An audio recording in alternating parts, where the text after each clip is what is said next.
Hello students, this is the second part of the short story, My Greatest Olympic Prize by Jesse Owens. If you have watched the previous video, you will know that Jesse Owens, this story is autobiographical.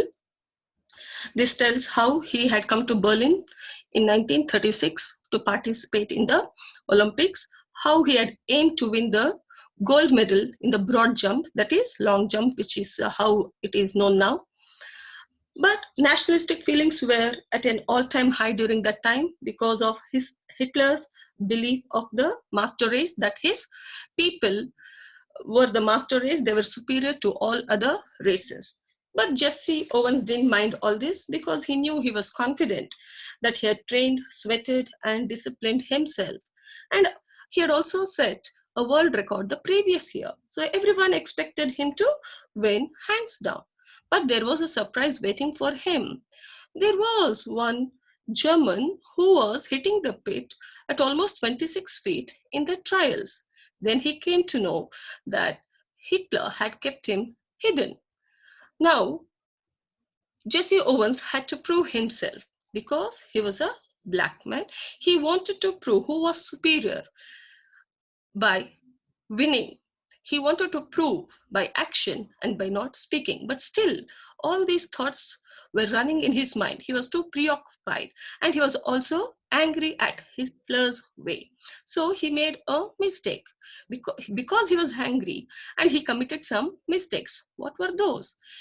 In the qualifying grounds, he had 3 jumps, but he failed to qualify in the first 2 jumps because he was very angry and he was about to be eliminated from the Olympics. The record holder was about to be eliminated. He was disgusted with himself whether he had to come all this way 3,000 miles to commit a foul like that. Had he come there to make a fool of himself? At that point, a tall German came near him, spoke to him, introduced himself that he was Luz Long. The way he spoke somehow calmed Jesse Owens. We also see the description of Luz Long.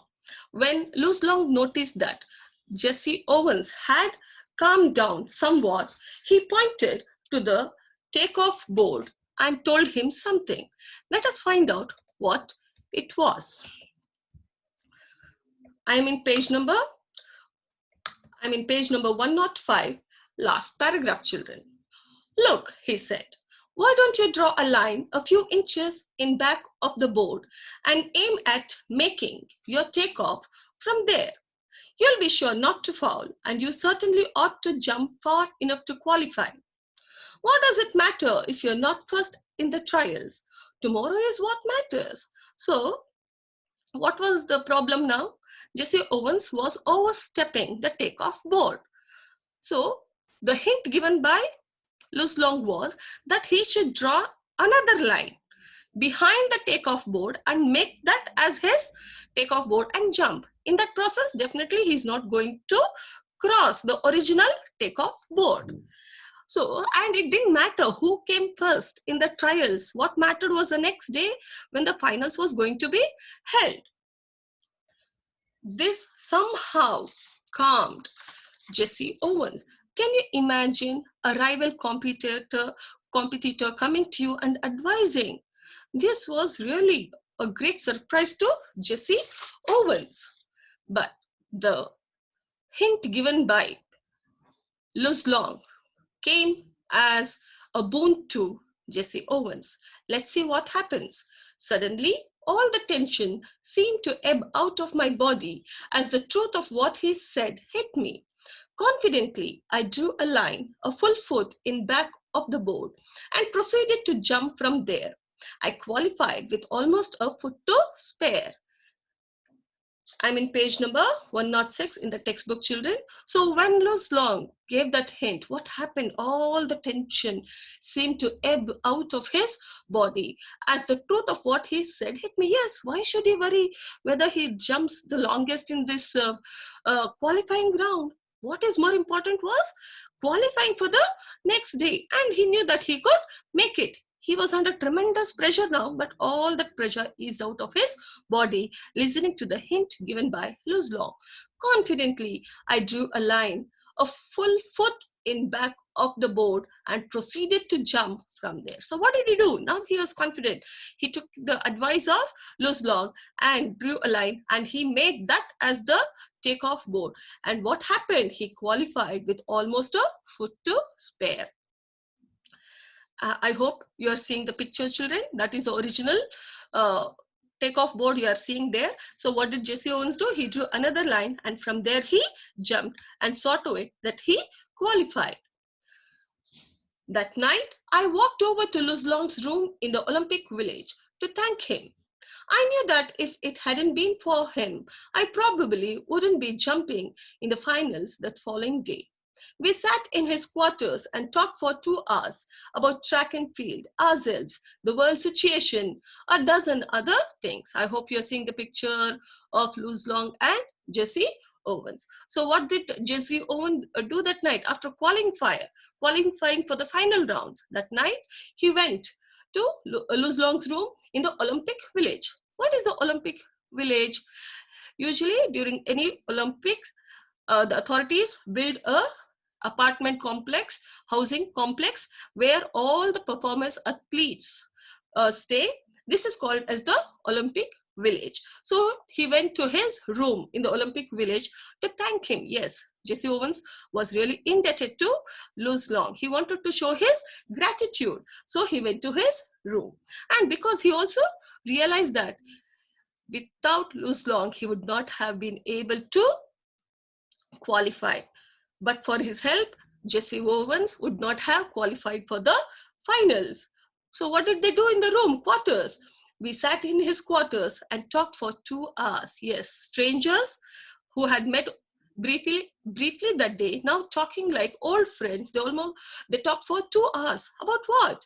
About track and field, about themselves, the world situation. What is the world situation that they're talking about? Yes, the world was at the brink of the Second World War, a dozen other things. So they talked. I'm in the next paragraph. When I finally got up to leave, we both knew that a real friendship had been formed. Luz would go out to the field the next day trying to beat me if he could. But I knew that he wanted me to do my best, even if that meant my winning. So they parted from each other that night because the next day, the D-Day was waiting, the finals, and both would try to outbeat each other. But what Jesse knew was whatever the results were immaterial. To him, he knew that a great friendship had been forged that day. And he also knew that Luz was such a kind of a man that he would want Jesse Owens to do his best, even if it meant that he himself would lose. I'm in the next paragraph, children. As it turned out, Luz broke his own past record. In doing so, he pushed me onto a peak performance. I remember that at the instant I landed from my final jump, the one which set the Olympic record of 26 feet, 5 by 16 inches. He was at my side congratulating me. Despite the fact that Hitler glared at us from the stands not 100 yards away. Luzlong shook my hand hard, and it wasn't a fake smile with a broken heart sort of grip either. So the next day, the D-Day approached, they went, and what happened? Yes, Luzlong broke his own previous record. He did his best, broke his own previous record. So what did this do? It compelled Jesse Owens to a peak performance, to outdo himself better than what he had done earlier. And what does he remember from that moment?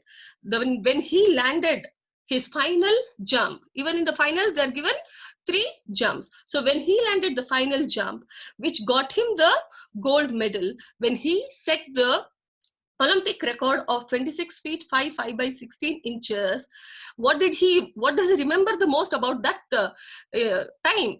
It was Luzlong coming to him, rushing to him to congratulate to him. He was the first one to come and congratulate him. He had won the, Luz Long had won the silver medal. Jesse Owens had won the gold medal, setting a new Olympic record. But Luz Long was happy for Jesse Owens. Though Hitler was there 100 yards away from them, he was not afraid of Hitler. He came straight to Jesse Owens and congratulated him from the bottom of his heart. How does Jesse Owens know that Luz Long was really happy for him? Because he knew that that smile wasn't a fake. It wasn't the smile with a broken heart. It was not a smile with a broken heart, nothing like that. And the grip of the handshake, okay, it was very firm. It was not fake. He really felt happy for Jesse Owens' success, and he didn't mind. He was not bothered that Hitler was watching him. Yes, what did Jesse Owens do? Jesse Owens is credited with single-handedly crushing Hitler's myth of Aryan supremacy. At that point, what happened? All hopes were of Hitler showcasing that Aryans were supreme, were dashed because Luz Long had lost to Jesse Owens.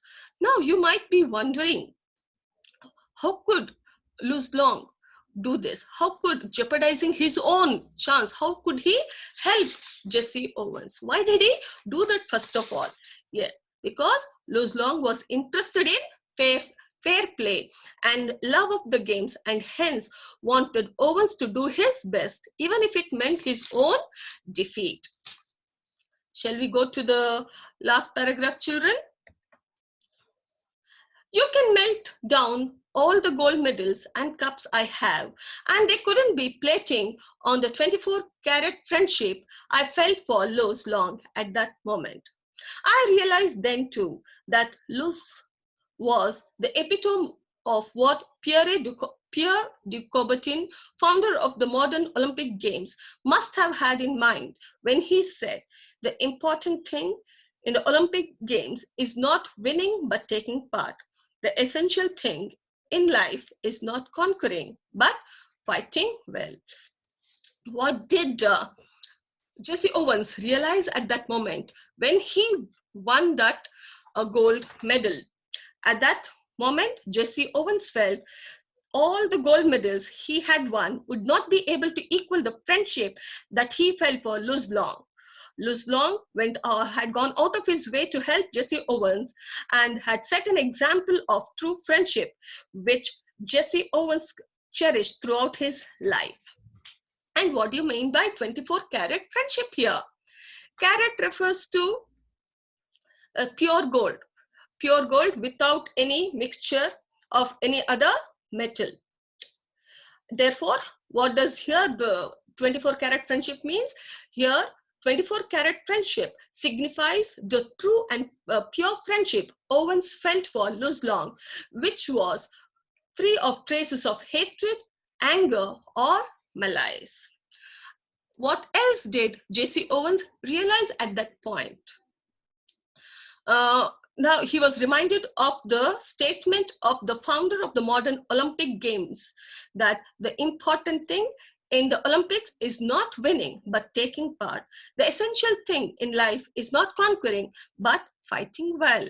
So who proved to be the best example and epitome for this statement? Yes, Luz Long, through his exemplary behavior, proved this statement right. So what have you understood from this story, children? That competition is not everything in life. That the essential thing in life is not conquering, but fighting well. Yes, we have to agree with the statement made by the founder of the modern Olympics. Now, let us go to the title. What is the title of this short story, children?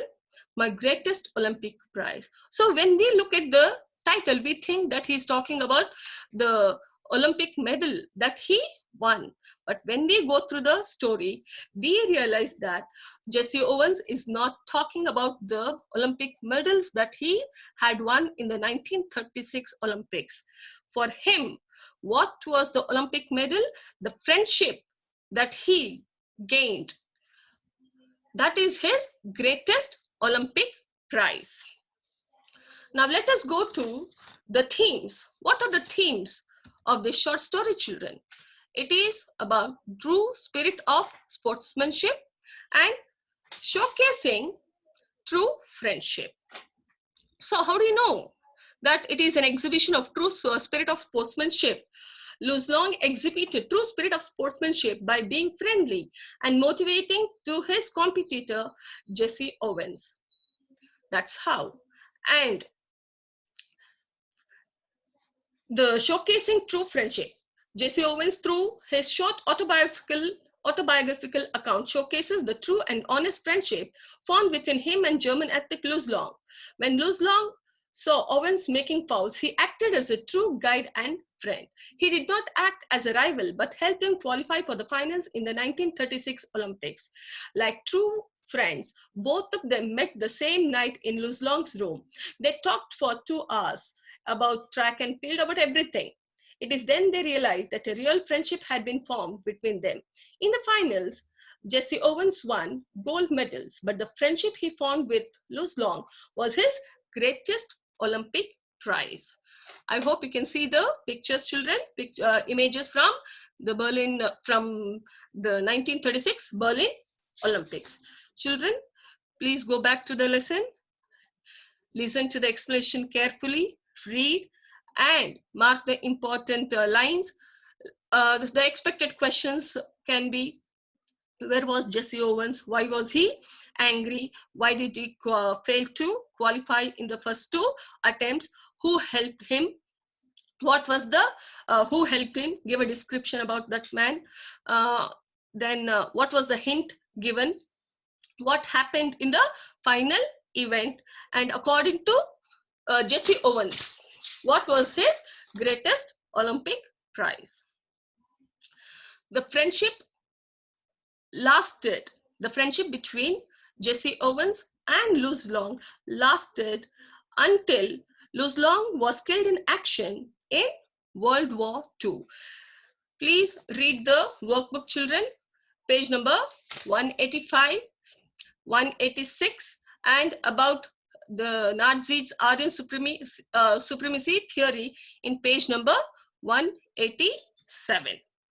Attempt the questions in the workbook. See you in the next class.